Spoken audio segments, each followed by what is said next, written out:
The other one is also from, wait, is this the same one? Well, that makes so much sense. What's the word? Hi everyone, welcome to my channel. In today's video, I wanted to share with you what my current favorite makeup brushes are. Some of these are really affordable, some are a little high-end, and some have no name. And a lot of them I have gotten from, well, actually not even a lot of them, some of them I've gotten from previous makeup subscriptions like Ipsy and my Playbox and, you know, all BoxyCharm also. So I'm just going to jump straight into the video. The first brush I want to talk about is the brush I've been using for my eyebrows. I've been using this for the past 2 years and I actually make sure that I got a backup. This is my Morphe E29 brush.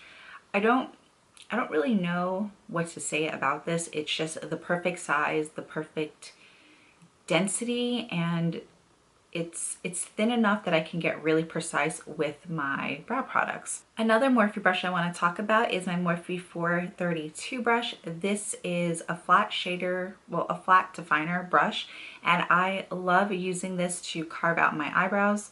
This is just one of those brushes that I own so many different brands from this, but this one is hands down my favorite. It's nice and wide and it's really, really thin. So it's really easy to work with. The next few brushes are blending brushes. If you've been watching my videos for a little while, you know that I use my Vasanti concealer buffing brush in every single video. This is just one of those brushes that's so large and just so perfect for what I needed to do. I'm a huge fan of really simple, easy looks, but I really like depositing a lot of color into my my crease area. So this brush just does this with very, very minimal effort, and it just blends out so nicely. I feel like it doesn't even really matter what shadows I use. This always does such a good job blending it out. So yes, love this brush. The next blending brush I want to talk about is my Morphe M4 brush. Before I discovered the Vasanti brush, this has always been my go-to. I still use this one. I want to get a little more precise onto my crease area. It's just a really perfect brush, and I mean, I don't really have enough good things to say about this one either. This next brush I just recently started using a lot and I forgot how well it works. It's my Sigma Blending E25 brush. This I use to really deposit color into my outer V on my lid area. It's just perfect for what I need it for. So also been loving this very much. And the last blending brush is from Morphe also. It's my M503 brush. This is just a really great brush to diffuse color onto my lower lash line when I'm not looking for something too precise, too thin, but I just want a really nice even blend and nothing too big. It's just literally the perfect size for what I need it for. The next brush I want to talk about is what I use to add shadows onto my brow bone area. It is this flat shader brush right here. It's a no-name brush because I did buy this a couple of years ago. I think it was about 8 years ago at the Orlando Hair and Premiere show. But this was just, it was really affordable and it does exactly what I needed to do. Another eyeshadow brush I want to talk about is my Morphe E18 brush. This brush I love to add product into my inner tear ducts. It's just the perfect size for my eye shape. And that's actually all I use this for. The last brush I want to talk about is actually really random. I've been using this a lot lately, so I wanted to include it into this video. It is this dual-sided brush. This is what I got in one of my Anastasia palettes. It's just one of the brushes that come with it. This is a really nice brush to add color onto your inner tear duct also.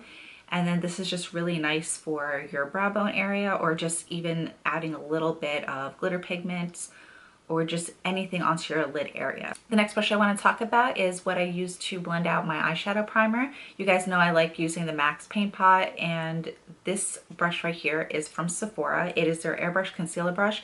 It blends it out so nicely without really having to add on and pack on a lot of product. Everything just blends out so smoothly.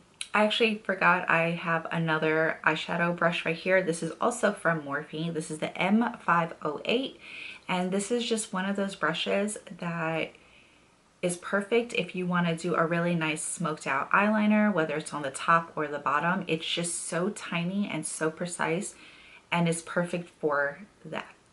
So when I want to use a brush to blend out my concealer, I always go in with my Morphe E8 brush. It's just the perfect size, and it just, I don't know, there's just something about this brush that just really blends out your concealer. It doesn't leave it looking streaky, it just buffs everything out really nice. And then when I want to set my under eye area with a setting powder, I use my Mint Pear rounded soft blending brush. This is the M64, and this I got with a Ipsy bag a couple of months ago, and I've been loving it ever since. So another Morphe brush that I love is my M4 3/8 brush. This is what it looks like. I use this for so many different reasons. If I want to really brighten up my eye area, I'll go in with a lighter powder and I'll just kind of dust it on. It doesn't put too much, it doesn't deposit too much color, or too much product, sorry. It doesn't deposit too much product, and it just blends out really nice. But if I also want to go in with a harsher contour shade, I just go in and I just really work it into my cheekbone areas also. So I use this for both underneath my eyes and to chisel out my contour if I need a little extra definition. This brush right here is my Alexi 660 Precision Foundation brush. I'll have everything listed down below for you guys, but I don't use this for foundation. I use this also underneath my eye area. I can use it to set all over my face, to do little touch-ups. I just kind of throw this in my makeup bag. Or if I want to add a little bit of blush or highlighter, if I don't want to go for a really beaming highlight. So this is what that looks like. It's a really nice, flatter, fluffier brush, and it's just perfect for so many different things. I used to like using a really larger fluffy brush to apply powder to set my entire face. Lately I've just been liking a really small fluffy brush. This is my Luxie 522 Tapered highlighter brush, and this just works really well for what I need it to do. It doesn't add too much product, so you just go in with a really light hand. I'm sure you can build it up, but I always use this when I want to go in with a translucent powder, or if I just want to do touch-ups with a powder foundation.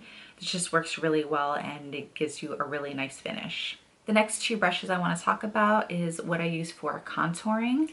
So the first one is my Morphe M5 8 brush, and this is what it looks like. It is literally the perfect brush for doing my nose contour. I struggled with so many other brushes. I've bought so many different nose contouring brushes, and I just haven't liked the way it works. This is just really perfect for what I need it for.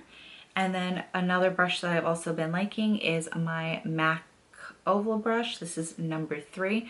I use this when I want to contour around my mouth area, or if I really need to blend out the nose contour. It just diffuses everything really nicely. So the next couple of brushes I want to talk about are my favorite highlighter brushes. The first one is the Morphe M501 brush. I've had this highlighter brush the longest, and it's still one of my favorites. It's one of those brushes that is so fluffy, but it's so fluffy that if you want to add a really subtle highlight to your face, you can do so. But if you really want to pack on the color, you can definitely do that also with this. I also have the Morphe Y14 brush. This also works really well if you just want a nice light wash onto your cheekbone area, but you can definitely build up highlighter with this as well. And the last brush is the Morphe R31 brush. This brush really packs on your highlights, so if you're looking for a really blinding highlight, something that's really gonna pick up a lot of product and disperse it onto your skin, this is definitely the brush that you want to go for. So when I really want to chisel out my cheekbone area, I've been loving this brush right here. This is the brush that comes in with the Hoola Benefit Bronzer. It's just one of those perfect sizes and shapes, and I mean, it does everything that I needed to do. So the last few products are all beauty sponges of some sort. The first one is going to be this guy right here. This is the generic makeup beauty wedge sponge type of thing. This is extremely affordable. You can get this in packs of either 8, 16, 32, whatever. You can get them in so many different sizes, and they pretty much have them everywhere. You can find them at Walmart, Walgreens, CVS, Ulta, Sephora, everywhere has them. So this I use for so many different reasons. I use this to bake underneath my eyes. I use it to chisel out my cheekbone area. It's just one of those things that I use for so many different reasons, so I always make sure that I have it on hand. So Beauty Blender came out with their minis a little while ago, and I only recently started using it. And when I say recently, I want to say about like within the year or less. But I love using this product dry, and I use this to bake underneath my eyes, on my nose, around my smile lines, my cheekbone area. This is just one of those really great products, and I know a lot of people had negative things to say about it when it first came out, but this is definitely one of those products that I cannot do my makeup without. And then this is the last product I want to talk about. If you guys have been watching my videos for a while, you know how much I love this. I don't have enough good things to say about it. It just works really well. I've used beauty blenders in the past. I loved them, but this was just so much more affordable, and I feel like it works just as well. Maybe I haven't used a beauty blender in a long time, but this is definitely doing its job. I do hate the fact that it tears quite often. I don't know if I'm just too rough with it, but for me, they tear pretty easily, but they're $4, $4 or $5, so pretty affordable. So I don't have, it doesn't hurt as much when I replace this versus replacing a $20 beauty blender. So yeah. So this concludes the video. I know there were tons of Morphe brushes, but I just really been liking them. They're really affordable and they do a really great job. And yeah, I hope you guys enjoyed this video. Please subscribe if you aren't already. Like and comment. Let me know what you want to see next. And I'll see you in my next video. Bye.